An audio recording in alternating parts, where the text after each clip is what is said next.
HEAVNTHEPODCAST. It's Heaven the Podcast. Heaven, yeah. Hello and welcome to the second episode of Heaven the Podcast. I'm your host, God, and we got our co-host here as well, Jesus. Hey, we're hoping to fill your day with some entertainment and love. Righto, we have a fun one for you this time around, folks, as today's guest is one of the most charismatic and intense people I have ever made.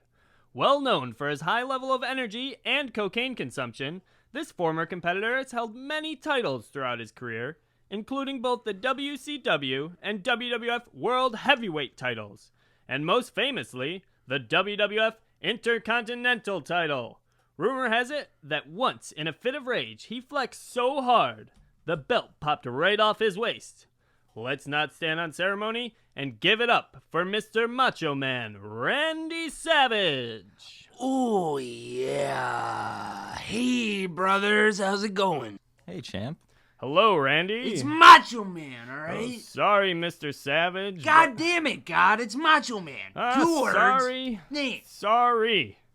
So first things first, let's talk about where you're from. Okay, all right. Born in Columbus, Ohio, but you are billed from Sarasota, Florida. Also, you moved around to Illinois, Staten Island, and Lexington, Kentucky. What's going on?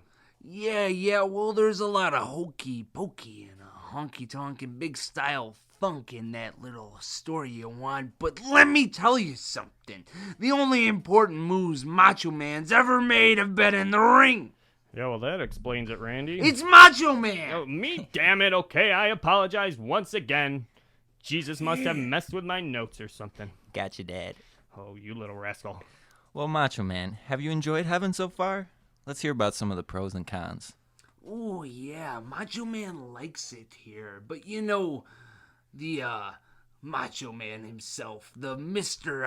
Madness, or the Excellent Executioner, or the Big Gino, or Too Hot to Handle, Too Cold to Hold. He said the coffee's weak, brother, and there ain't too many hot doggers I haven't pummeled yet.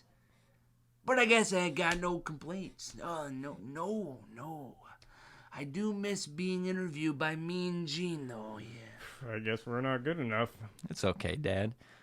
Does it bother you that you can't cause physical harm to anyone up here in heaven without consent, such as a wrestling match?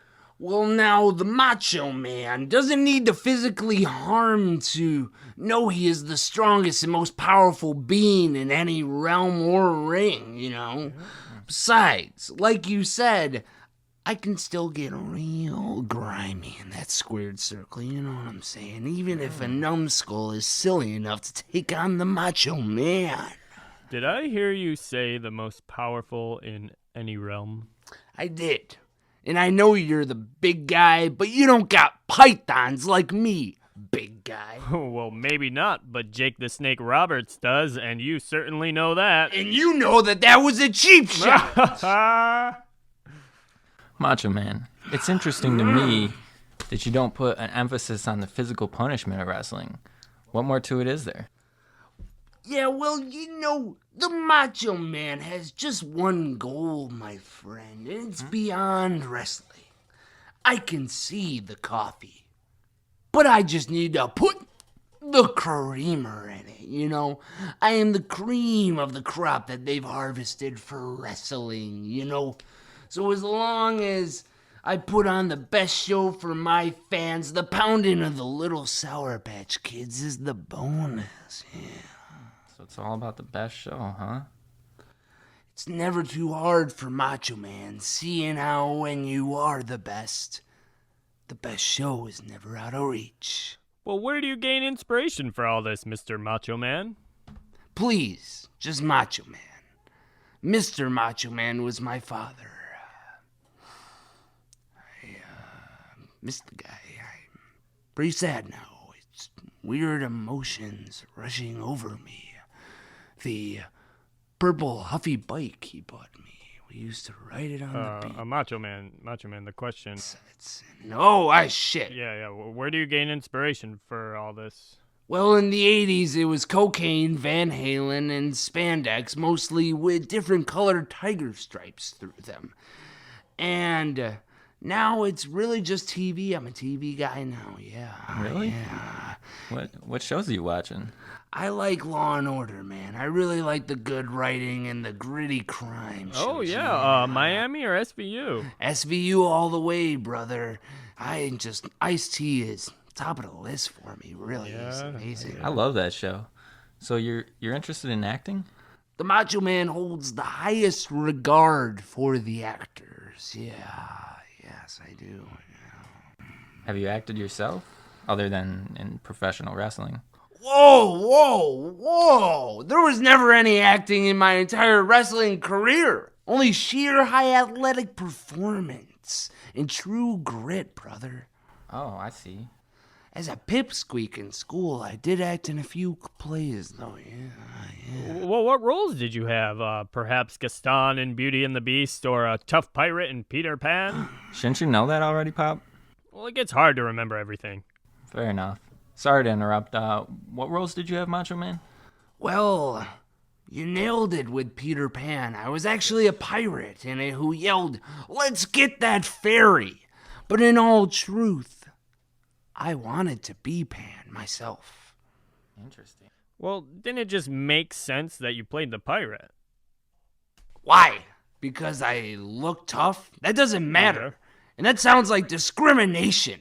I know I would have been a better Pan than that Jimmy Hovowitz anyways. His line delivery was sloppy and his body language was sluggish. There is no way Macho Man wouldn't have been a better Pan. I won't stop saying it. By the way, big guy, Peter Pan ain't as much of a pinhead as you think. No. He was a noble man, brother, one who fights for justice and peace of his land and people. Stands up for himself, you dig me, brother? There ain't many freedom fighters like that left, no, brother. Especially in Neverland. And let me tell you, I would fight till the end. I would give the Hook a flying elbow to the face. I don't remember the script having any flying elbows in it. That's because the Lost Boys didn't have any balls. But you're missing the point, Big J. I'm just saying that I had immense acting potential that was all wasted because of, Yeah? because of... What was it, Macho Man? What's going on? My dad. He pressured me so damn hard to follow in his footsteps. He even shot me up in my sleep with steroids. Whoa. As a boy, maybe I was about 9 or 10, I would wake up in my race car bed and wondered what these little bites on my arm were. I would go to school every morning with them and have a shrunken nutsack. It was weird. That's why now that I'm finally cured, I wear the tank tops because I can finally show my cannons off without track marks. I would have spurts of rage, man. Bad ones. I killed Jimmy Hovowitz, little brother, with a dodgeball in the 7th grade. You killed him? Yeah, I never told you about that, Jesus. Yeah, well, it was an accident, okay? My pipes have been lethal since middle school, brothers. Anyways, to bring it back around, one night I was having prophetic nightmares about grappling men in underwear in a ring. The lights were blinding me as I looked above. Richard Simmons was there, holding a jar of Vaseline with a curious smile. And then I woke up to my dad hovering over me with a syringe in my arm, saying I'm gonna be great one day. I'm gonna be Andre the Giant. I didn't know what was going on until the whole HGH thing came around, and sure enough, that's what he was shooting me with. I can relate to that. I ended up being a messiah. I just wanted to nail wood, though, but eventually I figured it out. Yeah, it wasn't that bad. Was your relationship with your father always conflicting, Macho Man? That's a terrible question. What do you think? He was injecting drugs into me since I was a boy. You might have had some reasons, though. Maybe we should get some backstory on your father, if I'm not prying too much. Oh, well, now now that you two Dr. Phils broke down the Macho Man's walls of Jericho, I'm gonna jab with you, okay? I'll jab with you. You don't know what it's like to have a father figure pressuring you as you're a youngin'. Oh, really? Well, let the man continue, Jesus. He didn't want me to be an actor. He didn't believe in the art of true performance.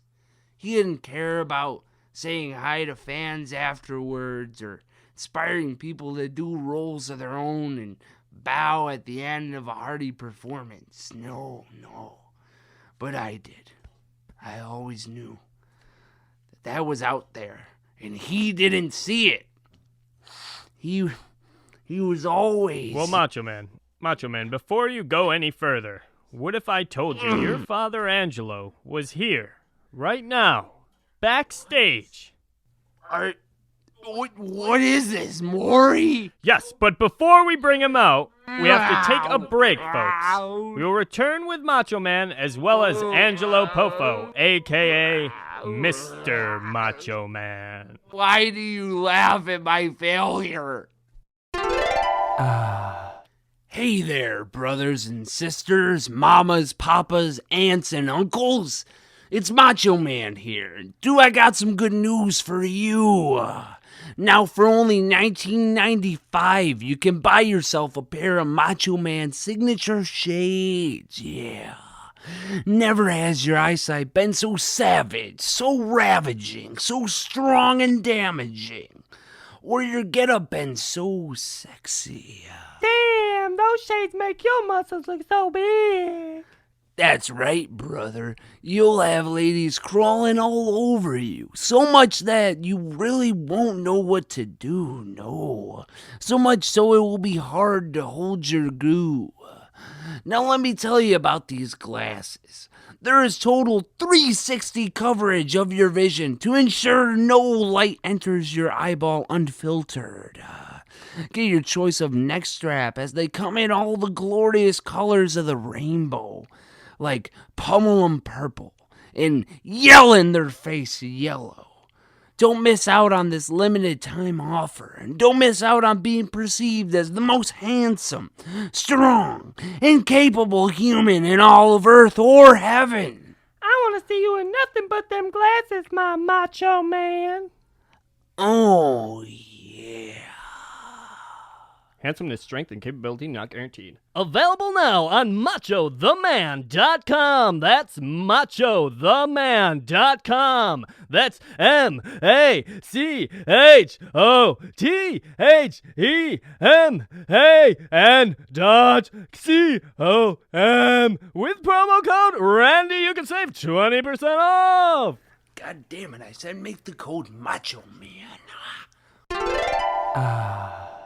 Welcome back. Before he left, it was brought to Macho Man's attention that his father, whom he hasn't been in contact with, is here with us. Come on out, Mr. Poffo. Randy. It's Macho Man, Dad. Why does everybody mess up my name, Dad? Son, where have you been hiding? I go to all the WHL matches hoping to see you. I still couldn't find you. Well, Pops, I work for the HAA, and besides, I was ducking you for years. Come on, son. We gotta get past all this. We have to spend eternity in the same place, for Christ's sakes. Yeah, for my sake, can we try and get some resolution? I do think you owe your son an apology, Mr. Poffo. And, Macho Man, you know my biggest teaching, don't you? A little forgiveness? Of course. And I am sorry, Macho Man.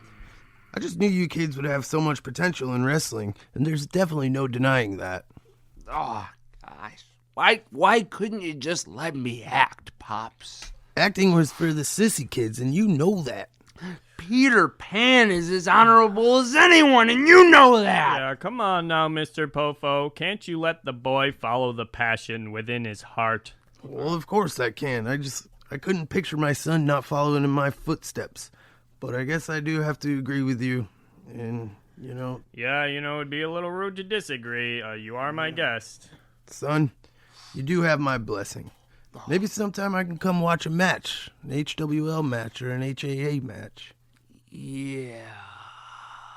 To tell you the truth, Pops, the HAA really isn't a wrestling league. What? It's the Heaven Actors Association. I put on plays with Marlon Brando, Heath Ledger, and Shakespeare. It's great. It's not a wrestling league? Well, I'm a little bit confused now, but I guess it's a good thing to hear that you're just happy. Oh, well, now that I think about it, we're putting on a performance of Big Daddy, and we have yet to cast the role of Daddy. I'm playing the child, Frankenstein, of course. What do you say, Dad? You got the acting chops from wrestling. Could you fill the role? Yeah, I don't know about that, son. I don't think we could have come across a better way to heal this relationship. Yeah, but I've never acted on a stage before. Hold on, I'm gonna call up Billy Shakespeare and pitch him the idea. I'm not gonna step down and be a sissy actor like that. Screw calling Shakespeare. I can get him here now. What in thy name? Oh, how I just loathe when you do that. Hey, Billy, I had God summon you here because I have a brilliant idea. I don't think I'm gonna do this. You know how we have been trying to fill in the titular daddy role in our upcoming showing of Big Daddy? But of course, now that it is mentioned, I do have an opening. Well, I have my Pops here who will fit it perfectly. He likes cereal. He's not funny either. I do like cereal. Well, let me ponder. Maybe some whole grain breakfast cereal, please, my lord? Of course. Oh, Pops. How did you know? Well, you know. Gotta have my Pops. Brilliant! Now, say something tragically invaluable to the humor of the daddy. Big blue shoe, big brown shoe. We all live in a big bowl of poo. Wow, he is perfect! Alas, we have discovered thy true talent of thee, Mr. Pofo, a brute with a heart of gold. I will contact by courier concerning rehearsal dates. I still don't know. Like I said, acting is just another step down for me. It is a rather strange and a masculine art, isn't it? Theater? Albeit it is so tantalizing, so pure. Huh? Strange and masculine? Isn't writing performance theater your lifelong work and passion, bro? It is, but I would have rather gotten into something much more physical and, dare I say, macho if it weren't for my small stature. Perhaps hand-to-hand combat sports such as grappling or fencing would have been my fancy. Wow, this is so interesting to hear. Well, William, in England they had an underground wrestling league back in your day. Don't you remember? Yes, but it was quite an impossible scene for a young and small chap as thyself to compete in. Rule number 1 was that you shall not talk about it. It was a scene that thou could lust for so badly but simply have no way into. Henceforth, my next calling, thy quill. It is a lesser art form in my eyes. A lesser art form? It's quite obvious, is it not? Combat has always been at the pinnacle of creation and entertainment. Music, nor fine art, nor even playwriting could touch its immaculate stature. Yeah, I like this guy. Shalt thee all join together for the performance of a play I once wrote? It's an original, which I penned during my times of desperate desire to compete with thy body rather than thy words. A play that has not seen the beautiful rays of a lit stage yet. Thou never did find the men who should be fittingly cast as the roles of the combatants, though. Oh, yeah. Brother, I like the sound of this. Yes, is it a romance? Maybe a murder mystery. A rom-com? It is genre non-binary.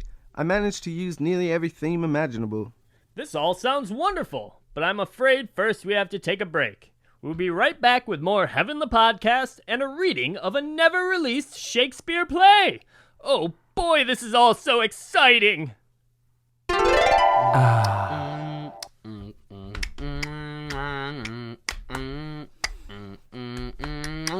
Going down the beach, it's the summertime. We're having lots of fun because the sun is out and we like sun.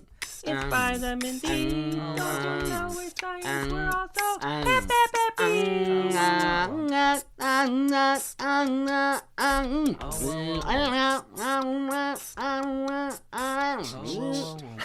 God Pod here to promote a new product, the Shakespearean to Millennial Language Converter.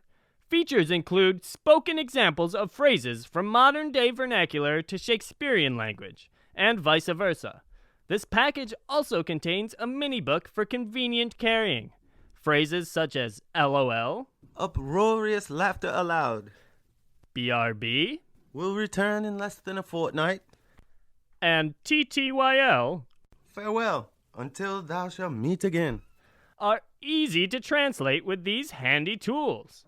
This amazing advancement in language is available by telephone at 1-800-HEAVEN-BRO for 3 easy payments of gold, myrrh, and incense. Welcome back, folks. Right before we left off, Shakespeare here mentioned a play he wrote a long time ago but has never been performed. And he wants us to try it out. Shall we jump right in? Okay, Macho Man shall take thy role of Tyler, and Mr. Pofo can take the role of the ironically unnamed narrator who shall be called Other Tyler. Okay, let's set the scene. It is past nightfall atop a tall tower. Tyler holds a knife to Other Tyler's throat. Both of them are disheveled and sweating. Cue Tyler. People were always asking me, did I know Tyler Durden? 1 minute. This is the beginning. We're at ground zero. Maybe you should say a few words to mark the occasion. Wait a minute. I've heard this one before. Of course. This is Fight Club. Oh, Indeed. But how doth I know? Well, sorry to break it to you, but this script has been found and made into a film back on Earth, Willie. What? You mean someone took my work and turned it into one of those terrible talkies? Actually, it was written as a book first, and then they made it into a movie. Yeah, they were both pretty good. Yeah, of course they were. I wrote them. Which bard has plagiarized and profited from my works?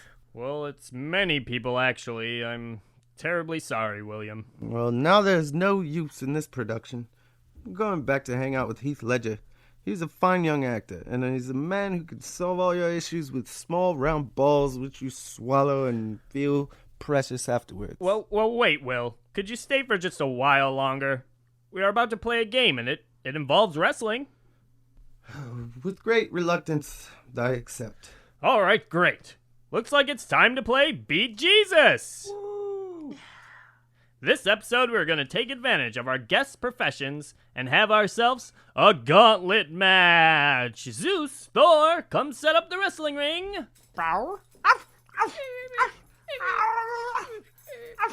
Alright, I'll be right back. I need to go put my ring attire on. While Jesus is gone, let me explain the rules of the match. The format of the event goes as so. Jesus will be the first man in the ring. Then a randomly selected second man will enter and take on Jesus to start off the match. The first wrestler to be tossed over the ropes is a loser, and the survivor stays in the ring to face the next competitor. The following opponent enters only after elimination. There are no pitfalls, no submissions, and no TKOs. The only way to win is to toss an opponent over the ropes and onto the floor. We have here 4 brave men that will fight to the finish to make a good show. Now, Wait. My math says there's only 3 competitors. Well, there's Macho Man, Shakespeare, Jesus, and you. 4 by my count. Oh, me? No. Maybe 50 years ago on Earth. I can't do this. I haven't trained in too long. My legs are giving out. My back. Well, this is nonsense. You're going to gear up and enter the ring. Nope. I'm afraid I'm going to have to sit this one out.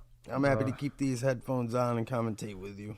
Well, a little company does sound nice. But this event did just become a little less eventful. A 3-person modified gauntlet match?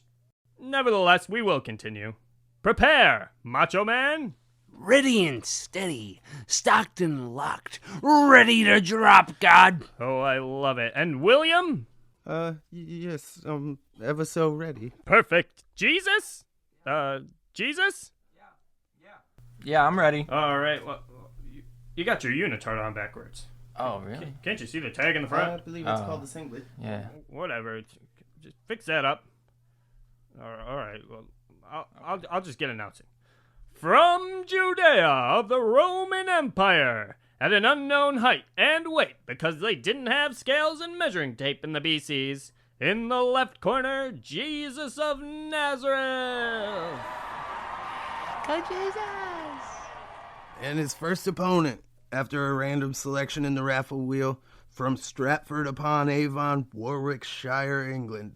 At a very obvious disadvantage, he has the stature of a 12-year-old, but nonetheless, he is the genius playwright, Mr. William Shakespeare. All right, here they go. Shakespeare's wasting no time. He runs right at Jesus and gives him a left hand right in the face. Oh, he hit him so hard the disciples felt that one. A huge blow. But Jesus comes right back with a few good shots to the head. And it looks like Jesus has a hold of William now, and he's sending him flying at the ropes. What a clothesline from Shakespeare. Now that's enough to make him want to return to Earth. Now Shakespeare's on top of Jesus and putting that thorny head of his into an armbar. This isn't looking good for Jesus. Oh, but wait, Jesus reverses the move and flips William right over himself and puts him into a submission of his own. That's the ill-fated crossface. Jeez, William doesn't look so good. Get him, son! Really doesn't look like he's going to be able to reach the ropes, but it doesn't matter. I don't think he's going to make it. Shakespeare wants to tap, but he can't considering the gauntlet rules. He catches Jesus with a sneaky elbow to the face, sending him stumbling back. It's the only advantage of Shakespeare's size. Shakespeare doesn't look happy, and now what's he doing? Some sort of dance, or he's shaking? You know what he's doing? He's gearing up for his signature move, the shaking spear. He's running at Jesus full speed. Whoa. Jesus jumped out of the way, and William dived right out of the ring. Whoa. That's a disqualification. And just like that, Jesus survives and keeps control of the ring. That a boy! Here comes our next and final opponent, the Macho Man Randy Savage. Look at that, our two boys going at it. Yeah, well, may the best son win, eh? Yeah, and by that you obviously mean my boy. Look at that, Macho Man slides into the ring and instantly boots Jesus right to the floor. Big J bounces right back up to smack the sunglasses right off of Macho Man's face. Macho Man did not like that. No way. Get ready for some sheer monstrosity. Look at that vein in his head. Oh, Macho Man is throwing a fury of punches now, but Jesus is avoiding hit after hit as he bounces around. He just can't seem to land a blow on it. God damn it, get him, son. Oh, and the huge haymaker finally lands. That a boy. Uh-oh. Macho Man's heading for the top turnbuckle. That's a dangerous move when you know the rules here. Oh, I think I know what's coming. Move, Jesus. Get up. Get up. Standing on the top turnbuckle, slapping his elbow. We know what's coming now. It's the flying elbow. Oh, wow. Jesus rolls and avoids the elbow to the face. And Macho Man lands hard. These two competitors are fighting with everything they got. That's right, Popo, but only one can be victorious here in Heaven's Gauntlet. Looks like Jesus is picking up Macho Man. Gave him a suplex. The pain Macho Man must be feeling is grueling. He looks like he's losing his steam. He needs his shades back. Oh, and now an elbow of his own from Jesus. And he hops right on top of Macho Man, and he's going to town. A left. All right. Get up, Macho Man. Another right and another left. And there's some relentless pummeling going on in the ring. Get off of my son. Whoa, holy shit! Popo is taking off his headset and he's running into the ring. Watch out, son. Oh, Popo just bashed Jesus straight out of the ring with a metal chair. He did it, son. Well, wait a minute, you guys. This was illegal interference on your part, Popo. You said you were going to commentate. So you savages are disqualified. Well, that's some bullshit. What happened? We lost. We? Well, I tried to save you from the beating Jesus was handling to you. You tried to save me? Of course, my boy. You are my savage little son. Oh, God. Well, isn't this just beautiful? Father and son reunited with love. And yours truly and my son united again through another victory. We're the best, Dad. Oh, I know, Jesus. We all love each other. Love is number one. Son and father, father and son. Our love is number one. Oh, wow. What a beautiful way to end the episode. Jesus and I will see you all next time. Goodbye, Earth. It's HEAVNTHEPODCAST It's Heaven, the podcast. Heaven, yeah. Damn, those shades make your muscles look so big. Those shades are looking like your muscles. Oh my God.